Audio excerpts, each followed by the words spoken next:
ভিডিওটা ডিসকাস করার পর তোমাদের এই আর্টিকেল নিয়ে সমস্যা থাকার কথা না। সর্বপ্রথম দেখে নেব যে আর্টিকেল কাকে বলে এবং আর্টিকেল কোথায় ব্যবহার করা হয় এবং কেন ব্যবহার করা হয়। ইংরেজি ব্যাকরণে এ, অ্যান, দা এই তিনটি শব্দকে একত্রে আমরা আর্টিকেল বলতে পারি। আর্টিকেলের কাজ কি? এগুলি কি করে? সাধারণত নাউনের আগে বসে এবং সেই নাউনের আগে বসে সেই নাউনটা নির্দিষ্ট না অনির্দিষ্ট তা বোঝাতে সাহায্য করে। তাহলে আমরা কি বুঝতে পারলাম যে আর্টিকেল বসে নাউনের আগে, তা নির্দেশ করে নির্দিষ্ট না অনির্দিষ্ট। আর্টিকেল দেখে নেব আর্টিকেল কত প্রকার। আর্টিকেল সাধারণত দুই প্রকার। ইনডিফিনিট আর্টিকেল, যাকে আমরা অনির্দিষ্ট বলতে পারি। অনির্দিষ্টের মধ্যে আসে কি? এ এবং অ্যান। ডিফিনিটের মধ্যে কি আসে? দা। তাহলে বুঝতে পারলাম যে আমরা আর্টিকেল দুই প্রকার হয়, ইনডিফিনিট আর্টিকেল আর ডিফিনিট আর্টিকেল। তো ইনডিফিনিট আর্টিকেল কোনগুলি? যেগুলি অনির্দিষ্ট, এগুলিকে আমরা ইনডিফিনিট আর্টিকেল বলতে পারি। যেমনটা বসে এর আগে আ বসে এবং অ্যান বসে। তাহলে আমরা দেখব এ কোথায় বসে। এ এর ব্যবহার আমরা ইংরেজিতে কি করে ব্যবহার করতে পারি। ইংরেজিতে যেসব ওয়ার্ডগুলি সাধারণত কনসোনেন্ট দিয়ে শুরু হয়। কনসোনেন্ট আমরা জানি যে ইংরেজি লেটারে আলফাবেটে এ থেকে জেড পর্যন্ত যে 26টি বর্ণ থাকে, সেই বর্ণগুলি বা লেটার্সগুলি এ, ই, আই, ও, ইউ বা 5টি ভাওয়েল বাদ দিলে বাকিগুলিকে একত্রে আমরা কনসোনেন্ট বলি। তাহলে যেই সব ওয়ার্ডগুলি ইংরেজিতে কনসোনেন্ট দিয়ে শুরু হবে, ওইগুলির আগে আমরা সাধারণত এ বসাবো। যেমনটা বসানো হয়েছে উদাহরণস্বরূপ বয়, কারণ বয় বিটা কনসোনেন্ট, এর জন্য তার আগে এ বসলো। ক্যাট, সিটা কনসোনেন্ট, এর জন্য এ বসলো। ডগ, তাহলে ডগের ডিটা শুরু, ডগের যে শুরুটা হয়েছে ডি দিয়ে, তো ডিটা আমরা জানি কনসোনেন্ট, আর আমাদেরকে ফর্মুলা বলা আছে যে কনসোনেন্ট দিয়ে শুরু হলে আমরা তার আগে ইনডিফিনিট আর্টিকেল রূপে এ বসাবো। এবার আমরা দেখে নেব অ্যান কোথায় বসবে। অ্যান বসবে ইংরেজিতে যেসব ওয়ার্ডগুলি ভাওয়েল দিয়ে শুরু হয়, অর্থাৎ এ, ই, আই, ও, ইউ দিয়ে শুরু হয়, ওইগুলির আগে অ্যান বসে। যেমনটা বলা আছে উদাহরণ, অ্যান অ্যাপেল। তাহলে অ্যাপেলের এ, অ্যাপেলটা শুরু হয়েছে এ দিয়ে, আর আমরা জানি যে এ ভাওয়েলের মধ্যে পড়ে, এর জন্য তার আগে আমরা অনির্দিষ্ট আর্টিকেল রূপে অ্যান বসালাম। এছাড়া এগ যখন শুরু হলো ই দিয়ে শুরু হলো, ওর জন্য অ্যান বসলো। আমব্রেলা, আমব্রেলা, এই জায়গাতে আমব্রেলার বিষয়টা একটু অন্যরকমভাবে বলতে গেলে এ দিয়ে আসে, কারণ আমরা দেখবো একটু পরে যে ইউ দিয়ে শুরু হওয়া সত্ত্বেও অ্যান বসে না। তার ফর্মুলাটা কি এটা দেখবো। আমব্রেলা এ দিয়ে আসে, আর এটা সাউন্ডে এ দিয়ে আসে, এটা হলো আমাদের ভয়েল, এর জন্য আমরা অ্যান বসালাম। এছাড়া যে বিশেষ কিছু নিয়ম দেখব, যে যেগুলি ভাওয়েল দিয়ে শুরু হওয়া সত্ত্বেও অ্যান বসে না। আমরা পেয়েছিলাম যে আমাদেরকে বলা হয়েছিল আর্টিকেলের ফর্মুলা অনুযায়ী যেসব ওয়ার্ডগুলি ভাওয়েল দিয়ে শুরু হয় ওইগুলির আগে অ্যান বসে। কিন্তু আমরা দেখব বা দেখতে পাচ্ছি যে কিছু কিছু ওয়ার্ড দেওয়া আছে, ইউরোপিয়ান, ইউনিভার্সিটি, 1 টাকা নোট বা 1 রুপি নোট, এগুলির আগে এ বসানো আছে। কেন বসানো আছে?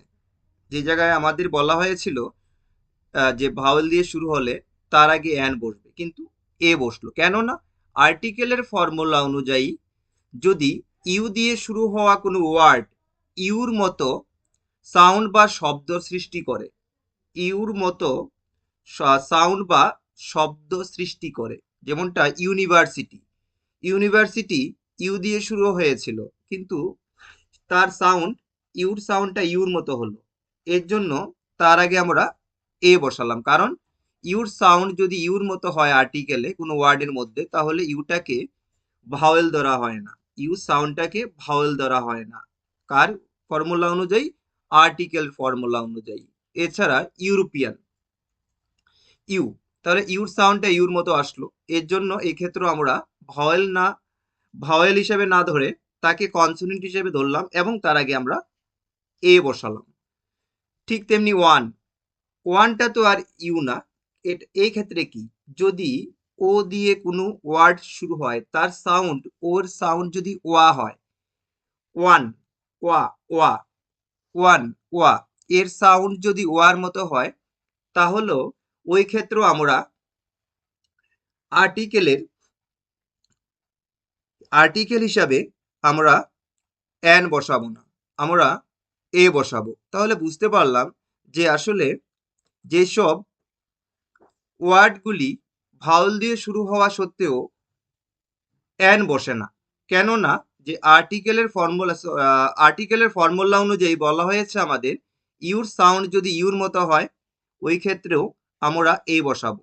কারণ ইউটা ভাওয়েল যদিও, আমাদের তো বলা আছে যে your sound U, or sound ওয়া, ওই সাউন্ডগুলিকে ভাওয়েল সাউন্ড ধরা হয় না, এর জন্য আমরা এ বসালাম।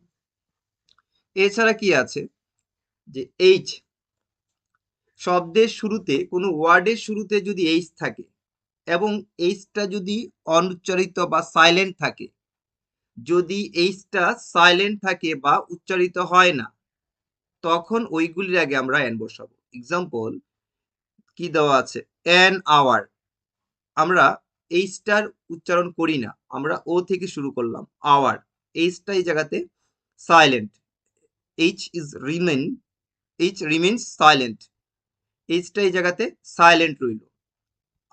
অনেস্ট ম্যান, অনেস্ট, আমরা একবারও এইচ দিয়ে সেই ওয়ার্ডটা শুরু করি না, এইচটা এই জায়গাতে সাইলেন্ট। তাহলে এই সাইলেন্ট ওয়ার্ডও যদি থাকে, তাহলে আমরা কি করতে পারবো, যে ওই ক্ষেত্রে এইচটা যদিও কনসোনেন্ট ওয়ার্ড, কিন্তু এইচটা এই ক্ষেত্রে সাইলেন্টের ভূমিকা বা অনুচ্চারিত হলো, এর জন্য পরের যে ওয়ার্ড লেটারটা ছিল তা ও দিয়ে শুরু হয়েছে, এর জন্য আমরা কি লিখলাম, অ্যান বসালাম।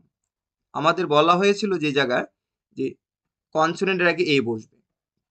এছাড়া কিছু কিছু ওয়ার্ড আছে যেগুলি আমরা কি করি, যে ভেঙ্গে ভেঙ্গে বা সংক্ষিপ্ত রূপে উচ্চারণ করি। প্রথম অক্ষরের উচ্চারণ যদি ভাওয়েলের মতো হয়, কিছু কিছু, যেমন আমরা মাস্টার্স,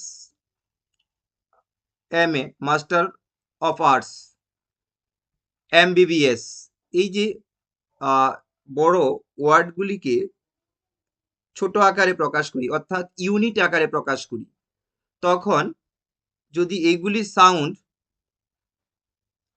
ভাওয়েলের মতো আসে, এক্সাম্পলটা যদি আমরা ভালো করে ফলো করি, MA, এমটা আমরা সবাই জানি যে এম এটা কনসোনেন্ট, এমটা হলো একটা কনসোনেন্ট, কারণ ভাওয়েল 5টি বাদ গেলে বাকিগুলি সবগুলি কনসোনেন্ট, এর জন্য এমটাও কনসোনেন্ট। কিন্তু আমরা যখন তার সাউন্ড প্রকাশ করি এম এর সাউন্ডটা এ দিয়ে আসে, এর জন্য যেহেতু এ দিয়ে আসে, ভাওয়েলের মতো সাউন্ড বা শব্দ সৃষ্টি করে, এর জন্য তার আগে আমরা অ্যান বসাবো। যেমনটা হয়েছে MBBS, এম এর সাউন্ডটা কি নিয়ে আসে, ভাওয়েল নিয়ে আসে। যদি এই স্থানে MLও হতো, MLA, আমরা বলি তো আমাদের প্রত্যেকটি বিধানসভার এখতিয়ারে যে MLA থাকে, সেই ML MP, তখনও ওইগুলির আগে আমরা অ্যান বসাবো, কারণ এম এর উচ্চারণ এ দিয়ে আসে। তাহলে আমরা বুঝতে পারলাম যে ইংরেজিতে আর্টিকেলে আমরা ইনডিফিনিট আর্টিকেল বা অনির্দিষ্ট আর্টিকেল রূপে এ এবং অ্যান কোথায় বসাতে পারি। অ্যানটা ছিল প্রাথমিক থেকে শুরু করলে, প্রথম থেকে বা সার্বিকভাবে যদি আমরা আলোচনা করি, ইংরেজিতে যেসব ওয়ার্ডগুলি কনসোনেন্ট দিয়ে শুরু হয়, অর্থাৎ এ, ই, আই, ও, ইউ ছাড়া, এই ভাওয়েল ব্যতীত বাকি সবগুলিকে একত্রে কনসোনেন্ট বলা হয়। ওই কনসোনেন্টগুলির আগে আমরা এ বসাতে পারি। আবার যেসব ওয়ার্ডগুলি ভাওয়েল দিয়ে শুরু হয়, এ, ই, আই, ও, ইউ, ওইগুলির আগে আমরা অ্যান বসাবো। কিন্তু ব্যতিক্রমী কোনগুলি, যেই সাউন্ডগুলি ভাওয়েল দিয়ে শুরু হয়, যেমনটা ইউর সাউন্ড ইউ দিয়ে শুরু হয়েছিল, ইউ সাউন্ডটা ইউর মতো হলো, ইউনিভার্সিটি। এর জন্য আমরা ইউ দিয়ে শুরু হওয়া সত্ত্বেও আমরা বসিয়েছিলাম, কারণ আর্টিকেলের ফর্মুলা অনুযায়ী বলা হয়েছিল ইউর সাউন্ড ইউ এবং ওর সাউন্ড ওয়া হলে তখন আমরা ওইগুলিকে ভাওয়েল সাউন্ড হিসাবে বিবেচিত করব না, বা ভাওয়েল সাউন্ড হিসাবে ধরা হবে না। এর জন্য এগুলির আগে এন এর পরিবর্তে এ বসবে। এছাড়া কি ছিল? Silent word. এই অনেক ওয়ার্ডের আগেই থাকে, কিন্তু তা সাইলেন্ট থাকে। এর জন্য আমরা ওইসব ওয়ার্ডগুলির আগেও এন বসাতে পারি, যেমনটা ছিল আওয়ার, যেমনটা ছিল অনেস্ট। আমরা একবারও এইচ এর উচ্চারণ আসে না, কিন্তু এই সাইলেন্ট থাকে, এর জন্য তার আগে আমরা এন বসিয়েছিলাম। এছাড়া ইউনিট যুগে কোনো শব্দ বা ওয়ার্ড যদি থাকে তখন ওই ক্ষেত্রেও আমরা এন বসাবো, যেমনটা ছিল এম এ। আবার বি এর ক্ষেত্রে কিন্তু এন বসবে না, কারণ বিটা কি সাউন্ডেও আসে না, বিটা কনসোনেন্ট, তার সাউন্ডও কোনো প্রকার ভাওয়েল সাউন্ড আসে না। কিন্তু M A, M L A, M BBS, ওইগুলির sound, M এর সাউন্ডটা এ দিয়ে আসে, এর জন্য তার আগে আমরা এন বসালাম। তাহলে আমরা আজকে বুঝতে পারলাম যে আর্টিকেল কোনগুলি এবং আর্টিকেল কেন ব্যবহার করা হয়। আর্টিকেলের প্রকারভেদে যদি আমরা দেখি, তাহলে ইনডিফিনিট আর্টিকেল নিয়ে তোমাদের আর কোনো সমস্যা থাকার কথা নয়। Learn today, lead tomorrow.